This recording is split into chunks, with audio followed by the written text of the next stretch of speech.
Hi, this is Aviral Singh and welcome to another episode of All Things 3D.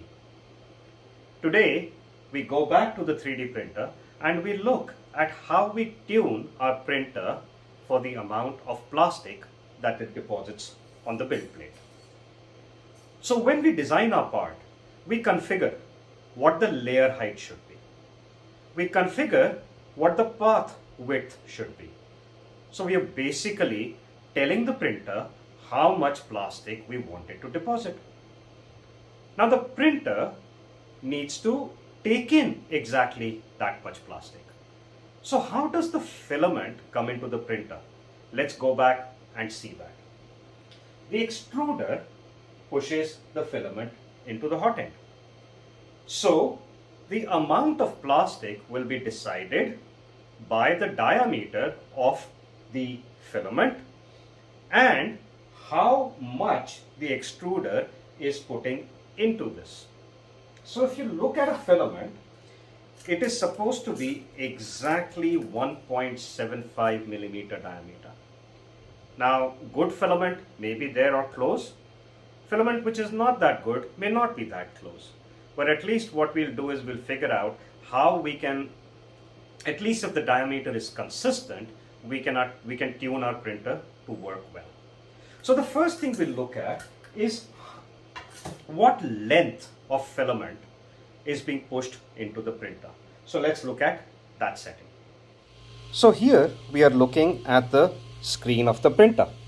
So if we go into the control section and we look at motion and we look at what's called transmission ratio, we see that transmission ratio E has a value of 93. Let's remember this value. We will use it in calculations later. Now we go back and we go back to prepare and move. So if we look at the extruder over here, I have cut off the filament right at the edge here. And now we will go back to the monitor and we will say I want to extrude exactly 100 millimeter.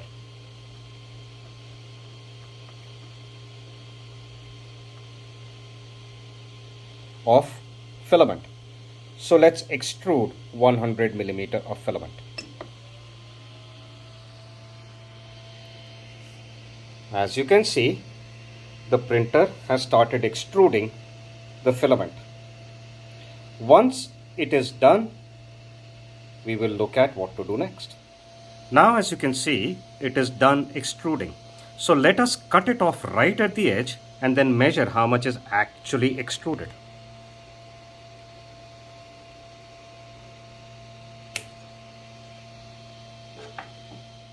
So as you can see, we have cut off the piece and we measure it against a scale, and the length of this piece is about 99 millimeters or 9.9 centimeters. So we asked the printer to extrude 100 mm. It actually extruded what we measured as 99 mm. So my setting of 93 is close enough. But let's say that it had only extruded 90 mm. We would have had to change the setting very simply by saying 93 into 100 by 90, whatever value comes out, is the setting that we would have set there. Remember that these settings are stored on the micro SD card, so you would have had to save your configuration to the micro SD card, otherwise the old value would have been picked up again once the new one was started. So what did we just do there?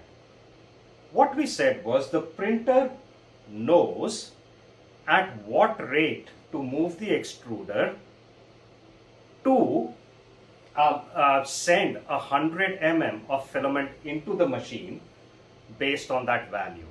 And we just need to make sure that 100 mm is sent as per that value. Now, the second piece is, how do we look at the diameter? If we try to measure the diameter of a spool throughout, that will be very problematic and will probably destroy the spool, right? So what we do is we print this. This basically is a very small box, 2 centimeter wide, with walls which are exactly 0.8 mm. How do we do this? We use a 0.4 mm nozzle and we ask it to do 2 walls around each side. Then we measure each side because the printing could be different along each axis. So we measure each side in terms of whether it is 0.8 mm or not. So as you can see, this particular part is 0.8. We look at the other side of that, it is 0.79. We look at this one, it's sorry, just let me get that right. It's 0.78, 0.79, 0.79, 0.80,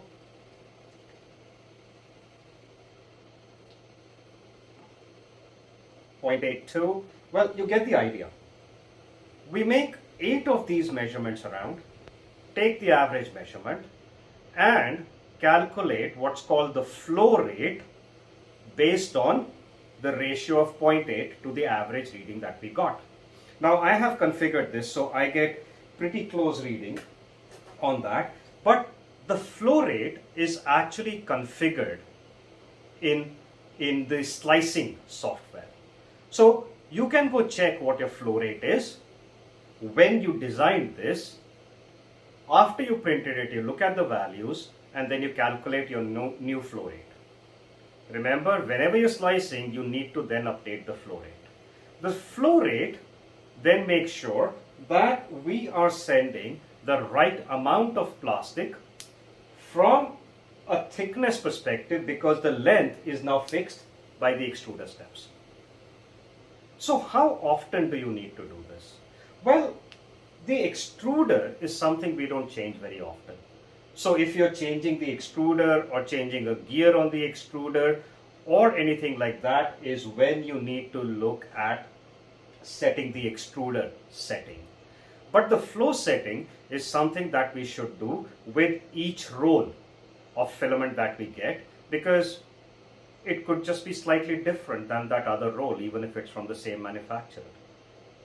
The third thing we need to look at is the temperature tower because that will tell us at what temperature the flow is the best and we get the best quality printing.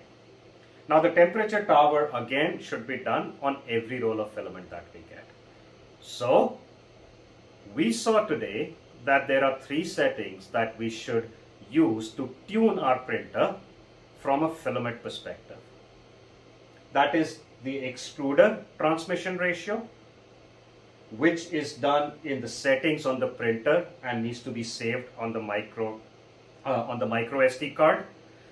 We looked at calculating the flow rate, which needs to be done in the Cura settings or whichever slicer you're using so that we get the right amount of plastic, and the temperature tower, which tells us what temperature we need to print at.